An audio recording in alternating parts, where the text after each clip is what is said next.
thanks for watching. I am so excited to be bringing you this real life example of someone who achieved financial independence on a low income. This is the story of Earl Crawley, known simply as Mr. Earl, a parking lot attendant who never made more than $12 an hour, yet managed to build a $1 million stock portfolio. So if you're interested in hearing more about this real life success story of financial independence on a low income, then just keep watching. Starting at the very top, I have to give credit for this video to a viewer and commenter named Luis, who gave me the initial idea to pursue the story of Mr. Earl and this real-life example of financial independence on a low income. Luis very patiently kept leaving comments like this, and I finally took his advice and researched the story for myself. I sat down and I made this video. So thank you so much, Luis. This was a great idea, and I really appreciate the suggestion. If you have other suggestions of real-life financial independence success stories, please let me know in the comments down below. Also, if you would please give this video a like. It's a huge help to me in the YouTube algorithm. I really appreciate it. All right, so on with the show. Earl Crawley was born in the suburbs of Maryland, and like many successful people, he had to start working early. He came from a very modest family, and his father actually left when he was younger, so his mother was a single mom raising a family on her own. So one of Earl's first jobs was at the age of 13 at a fruit stall.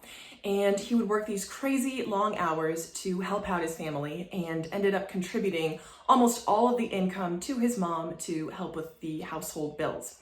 What he had left over was only about a few cents on the dollar, so he learned from very early on, the power of saving just a few cents for every dollar. While work came very easy to Earl, school wasn't so easy for him.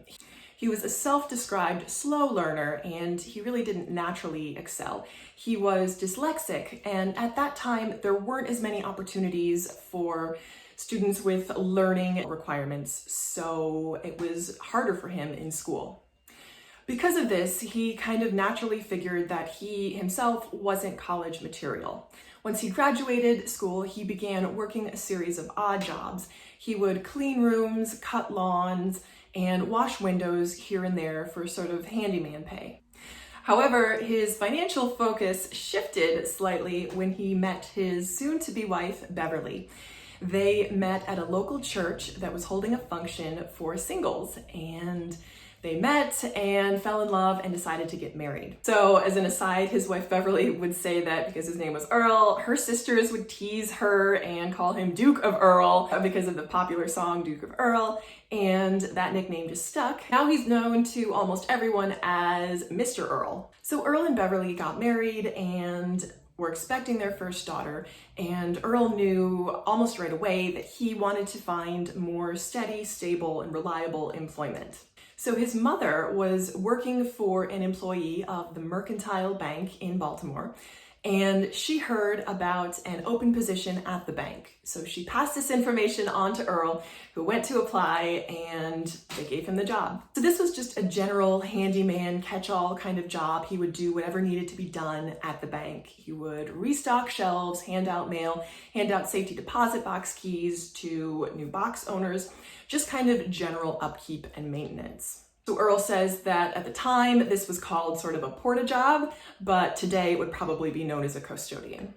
Eventually, these duties expanded into becoming a parking lot attendant, and Earl would kind of direct the flow of traffic at the bank and kind of make sure everything ran smoothly in the parking lot.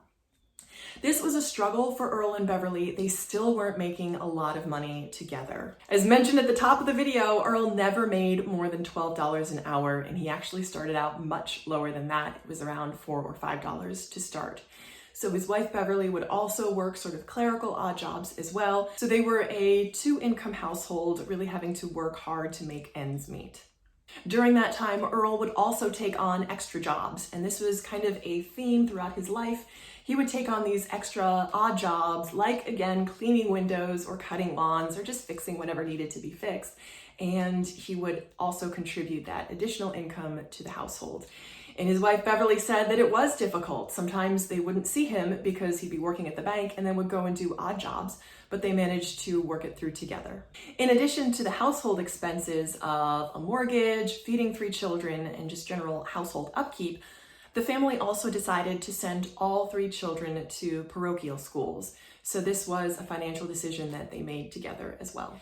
Now we're getting into the interesting part. So what made Mr. Earl decide to invest and start investing in stocks? So he tells the story very vividly, and he says he can still recall that day when a well-meaning bank employee took him aside and said, "Hey, you don't really have the education to go very far in the banking industry, so you better start socking away some money now because you're not really ever going to earn that much money." And thinking about how that must have felt, anytime anyone says to you, you're not really gonna go very far, it can kind of come as a blow to the ego. I can imagine that wouldn't have felt great.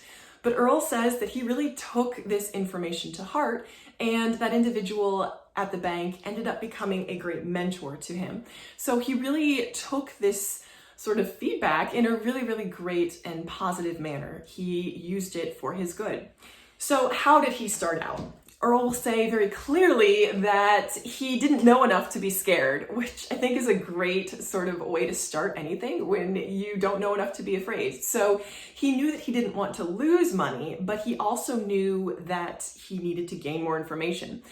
He was also in the perfect place to gain information, being right at the mercantile bank, which was also surrounded by other banking and financial institutions. Being situated in the parking lot, Earl was in a great place to gain and absorb knowledge. He will also say that while he wasn't great in school, his God-given talent was in listening. He said he was a great listener and knew how to absorb that information, which is just a brilliant way to use your God-given talents for a very, very good end.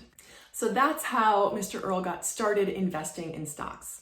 He started at first by investing the money he made from those odd jobs like cutting lawns and washing windows. This is how he became financially independent on a low income.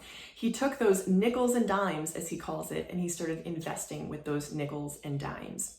He knew he didn't want to lose money, so he started out by playing it very safe, and he would chat with the bank associates and get some sort of hot tips on what was going on next.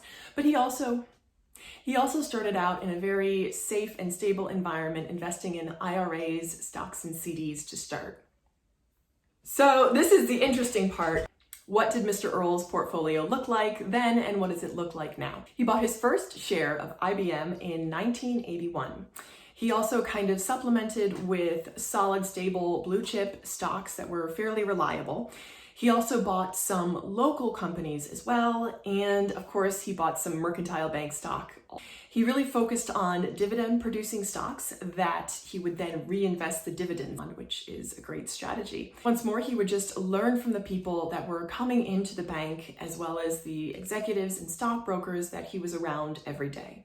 Ultimately, he said he would rely on his gut, but he would also take very good advice. And he said that sometimes these tips would just kind of come over him and he would get a feeling for them.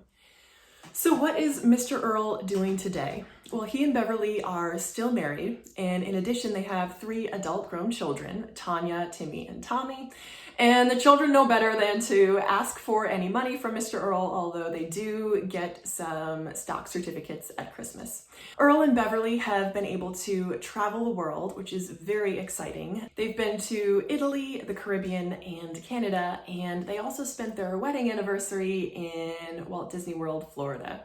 So overall, Earl is living a very good life today. He also continues to invest back in his local community by sharing the information that he has gained with other people around him who are in similar situations. Overall, Mr. Earl is just a great real-life example of someone who achieved financial independence on a very low income. He made just about $20,000 a year throughout his whole working career, and if we think about it, that's what some of us spend on a car payment every year. So it's really, really a great example of how by strict budgeting and discipline and just investing and being patient can yield huge results. So I hope you've enjoyed the story of Mr. Earl, the parking lot attendant millionaire, this real life example of financial independence on a low income. Let me know in the comments what you think of Mr. Earl and his strategy, or if you have any suggestions of other people who've achieved financial independence on a very low income. I love sharing these stories of real life success with you. Thank you as always for watching, and I hope you'll keep watching. Bye.